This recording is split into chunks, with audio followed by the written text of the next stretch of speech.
Welcome to the deep dive. Today, we're jumping into a story that's been, well, everywhere recently. It involves the superstar Diljit Dosanjh, a film that sparked controversy and quite a significant backlash. Yeah, it's definitely got people talking. But it's more than just celebrity gossip, isn't it? We're looking at this complex mix of art, national feeling, global entertainment. Absolutely. So, our mission today is really to unpack all the layers here using the sources you've shared. We want to understand the geopolitical stuff, the artistic freedom angle, and the pressures these public figures are under. And I think it's important to stress this isn't just about Diljit or just this one film. Right.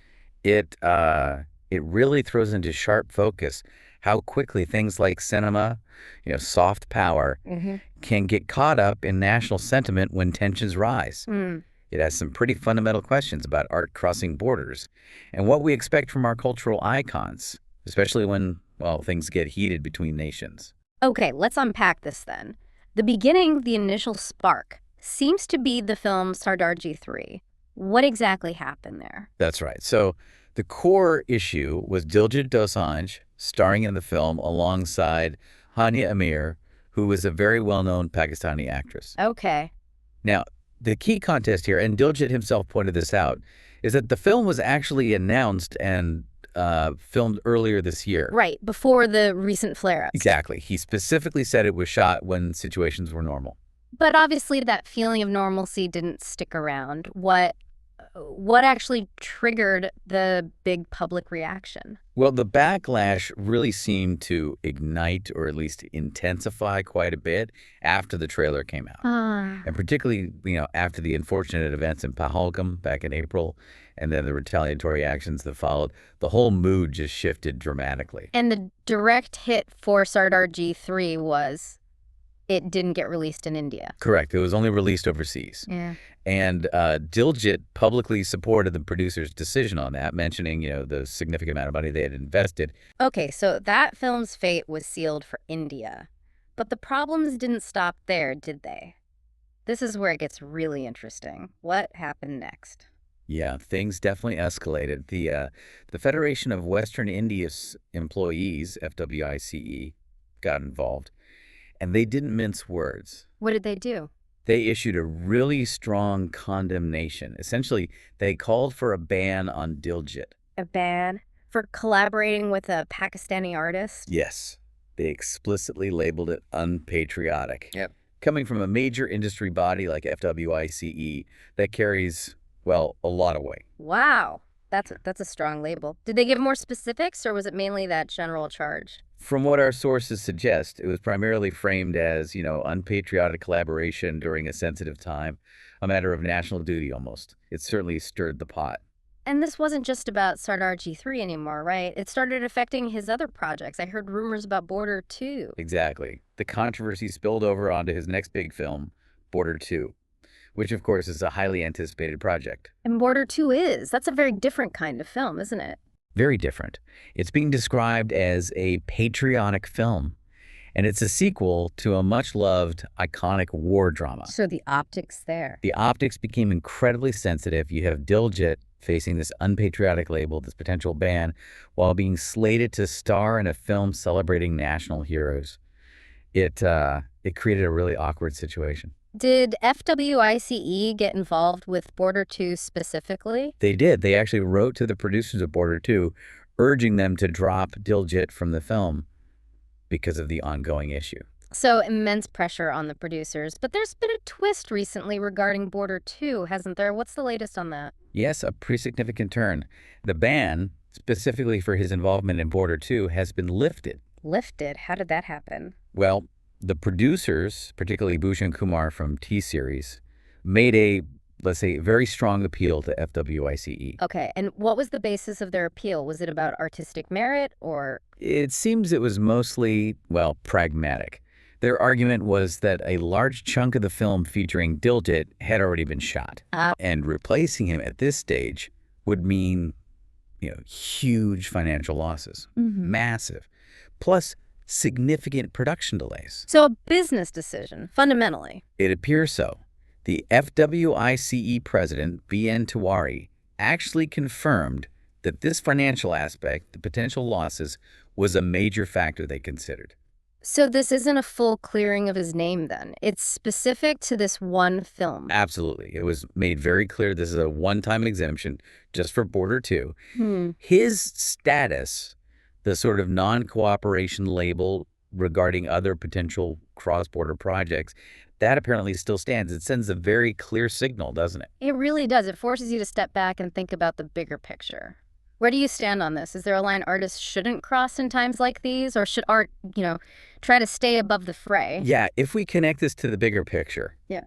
you really see two strong opposing viewpoints clashing here. Okay, what are they? Well, on one side, you have the argument that, especially during conflict or heightened tension, national sentiment has to come first. Collaborating with artists from a nation seen as hostile. Well, some see that as undermining national unity. And the film industry, particularly in India where it's so influential, is often expected to kind of mirror or support that national feeling. Okay, that's one side. What's the counter argument? The counter is that art and culture ideally should act as a bridge, Mm-hmm. that it should connect people, even when the politicians aren't talking or relations are bad. Many artists see themselves as part of a global community. And restricting collaboration based on nationality. Exactly. It's seen by some as limiting creativity, limiting dialogue, potentially closing doors rather than opening them. And it's worth circling back to Diljit's point, too. About the timing. Yeah, that Sardar G3 was filmed before this recent escalation.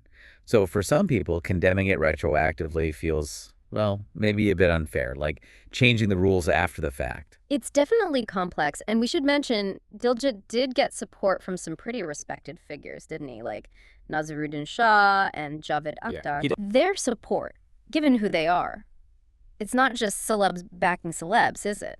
What does their weighing in tell us about maybe how patriotism is viewed or debated within the industry itself? That's a really interesting point. Their support, I think, highlights that there isn't one single view inside the industry. These are artists with long careers who've seen India change a lot. Yeah. Their stance suggests maybe a belief that, patriotism in art isn't just about shutting things down. Maybe cultural exchange can be its own form of strength, or at least a way to foster understanding.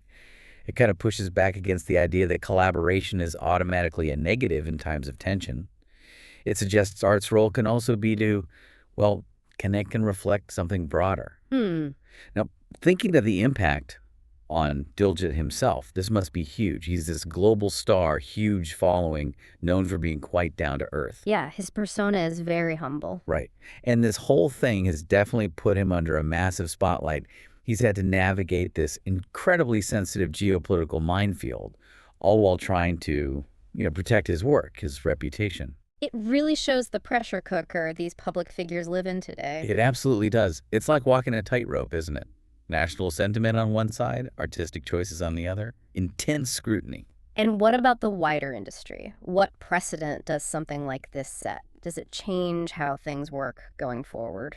I think it inevitably creates an environment of, well, caution, extreme caution, perhaps. You mean producers will shy away from collaborations? It seems likely. If you're a producer now, you have to weigh that risk, don't you?